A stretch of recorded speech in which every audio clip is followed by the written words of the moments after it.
आप दाऊद खेल कोल train GU49 029 9029 locomotive के साथ गुरमानी स्टेशन से चल रही है। इसका अगला स्टेशन जो है सनामा है और आज डेट है 24 मार्च 2024। टाइम हो चुका है दिन के 11:15। तो इससे पहले भी एक DKL कोल ट्रेन पास हो चुकी है सनामा से GU49 013 के साथ, और अब सेकंड DKL कोल ट्रेन पीछे से आ रही है 9029 के साथ। और ये दोनों जो है ट्रेनें कराची से चली थी MYP से, इन मार्शलिंग यार्ड पिपरी से, क्योंकि DKL कोल ट्रेन जो है इसकी लोडिंग जो है MYP में होती है।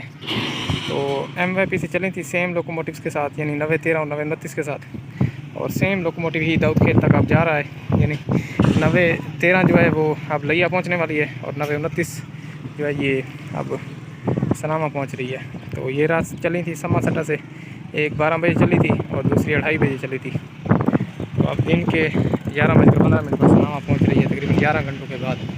तो महमूद कोट में भी ठहरी रही है ये वाली गाड़ी, और इस ट्रेन के साथ जो है 41 कोचेस लगी हुई हैं। लोड इसका 3300 टन, यानी रेलवे के लफ्ज़ों में 41 बराबर है 82 3300 टन।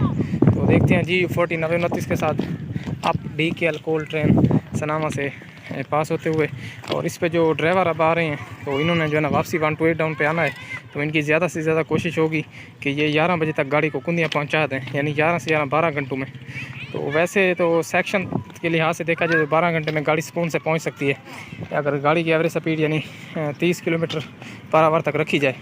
तो उम्मीद काफ़ी है कि ये ड्राइवर ज़्यादा से ज़्यादा कोशिश करेगा कि 11 बजे तक पहुँच जाए, क्योंकि अगर ये 11 बजे तक ना पहुंच सके तो फिर इनकी रात वहीं कुंदिया में लग जाएगी, यानी फिर कल ये 130 राउंड पे स्पेयर होंगे। तो इसीलिए आप जब गाड़ी गुजरेगी तो स्पीड से अंदाज़ा लग जाएगा कि ड्राइवर स्पेयर के चक्कर में है या नहीं।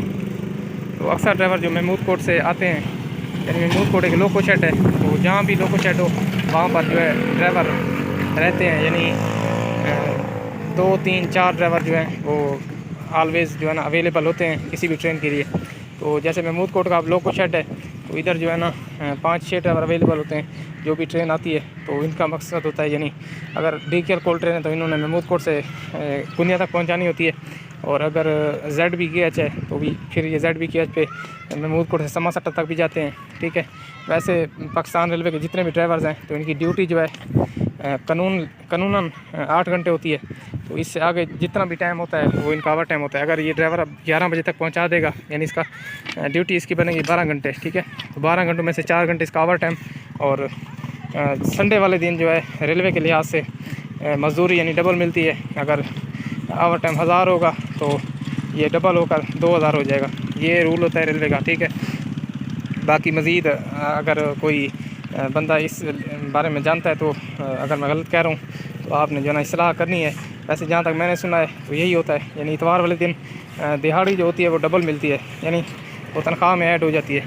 तो अब ये ड्राइवर जो अगर 12 घंटे लगाएंगे तो ये फिर एक पर्ची पर जो है ना अपना सारा अराइवल डिपार्चर लिख देंगे और कुंदिया शेड में जो है ना जमा करवा देंगे। पावर भी कुंदिया शेड में दे दे के ये वापसी 128 डाउन पे स्पेयर हो जाएंगे। तो ये होता है रूल, यानी कि ड्राइवरों का जो इधर से गाड़ी लेकर जाते हैं। और जैसे अब कुंदिया के ड्राइवर आते हैं महमूद से महमूद कोट के लिए, तो कुंदिया के ड्राइवर जो हैं वो भी ज़्यादा से ज़्यादा कोशिश करते हैं कि वो लेंथ की गाड़ी के मुताबिक मार्जिन पे गाड़ी पहुंचा दें, यानी महमूद कोट तक। जैसे अब सुबह 1 to 9 का टाइम महमूद कोट में 8:10 है, तो अगर गाड़ी 7 बजे सनामा से पास होती है तो उसकी स्पीड जो है डेफिनेटली बहुत तेज़ होती है, क्योंकि ड्राइवर जो है स्पेयर के चक्कर में होता है, उसने 8 बजे गाड़ी को पहुंचाना होता है। तो अक्सर जो है अगर गाड़ी तेज़ हो तो अक्सर ड्राइवर जो है वो मार्जिन में जाते हैं, यानी उनको अपना मार्जिन होता है कि हमने जो है ना वापसी इसी ट्रेन पर आना है, यानी और तो सेक्शन में कोई गाड़ियाँ नहीं है, तो फिर उन्होंने वापसी आना, तो इस वजह से स्पीड में जाते हैं। तो अब ये ट्रेन जो आ रही है ये मेरा अंदाज़ा है कि अच्छी स्पीड से ही पास होगी, यानी 35 से ऊपर स्पीड होगी, क्योंकि ड्राइवर ने जो स्पेयर होना है तो 12 घंटे में गाड़ी लाजमी पहुंचानी है।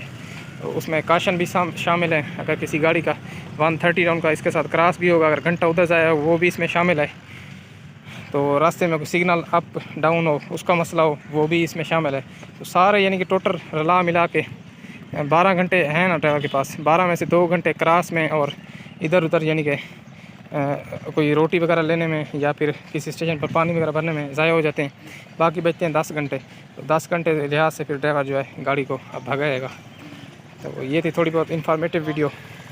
ये यानी कि पाकिस्तान रेलवे के ट्रेन ड्राइवर्स के बारे में कि किस तरह यानी कि गाड़ी को चलाते हैं।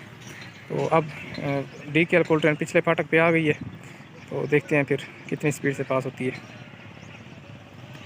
तो इससे पीछे भी 2 DKL कोल ट्रेन MYP और यानी मार्शल यार्ड पिपरी और कोटरी के दरमियान है। यानी कुछ अर्सा पहले DKL कोल ट्रेनें बंद हो गई थी, यानी उसकी डिमांड थी तकरीबन 15 लोड्स की, यानी 15 लोड भाई चलेंगे 41-82 के। तो 15 लोड पूरे हुए हैं, तो फिर अब न्यू एग्रीमेंट हुआ है। जब न्यू एग्रीमेंट होता है तो गाड़ी फिर जो है ना 5-7 दिन बंद हो जाती है, उसके बाद चलती है। तो न्यू एग्रीमेंट के मुताबिक अब जो है इसके 8 लोड चलने हैं, जिनमें से आज दूसरा लोड आ रहा है और 2 लोड अभी पीछे हैं और 1 लोड अंडर लोडिंग है MYP में। तो अब जो है ये हाई प्रायोरिटी पे चलेंगी। इसकी जो वापसी ZB किया जाएंगी, क्योंकि ZB किया रेक की आजकल बहुत ज़्यादा ज़रूरत है। कोल ट्रेनें और भी बहुत ज़्यादा चल रही हैं। FDP कोल यानी फैसलाबाद ट्राई पोर्ट कोल, ये ट्रेन भी बहुत ज़्यादा आजकल चल रही है। इसके अलावा CCM कोल यानी कि चौकी मिलिया कोल, ये फैसलाबाद साइड पर। तो इन सब ट्रेनों के लिए रेक की तो ज़रूरत होती है ना, इसी वजह से फिर जो भी ZB किया जाए उसको हाई प्रायोरिटी चलाया जाता है, यानी एक्सप्रेस के बराबर। 90-29 भी तकरीबन 5-6 मंथ के बाद आ रहा है हमारे सेक्शन पर। बाकी ये GU40 के लिए ये वाला लोड खींचना कोई ऐसे समझने की मामूली सी बात है, क्योंकि 4000 हार्स पावर का इंजन है और 3300 टन का लोड है। वैसे अलाउड लोड इसके लिए 3300 टन है, इससे ज़्यादा कोचेज़ लगा भी नहीं सकते, क्योंकि अगर ZB की रेक हो तो इसका लूप लाइन पर रेक क्रॉस नहीं हो सकता। पाकिस्तान में अलाउड लोड वैसे ZB की रेक में 41 कोचेज़ का है बस, यानी इंजन समेत 41, ब्रेक मैन भी साथ।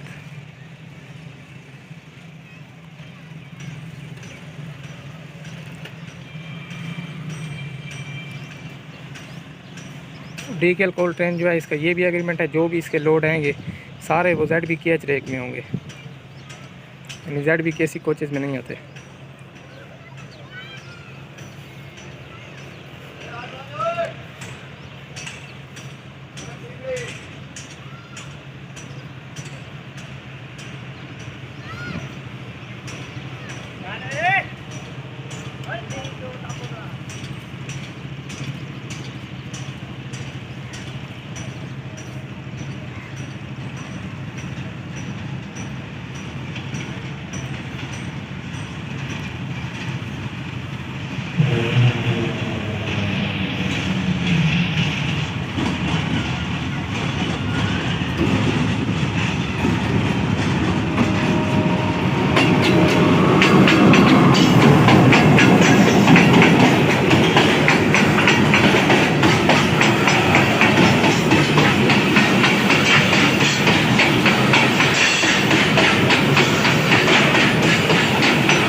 की स्पीड से पास हुई है DKL कोल ट्रेन।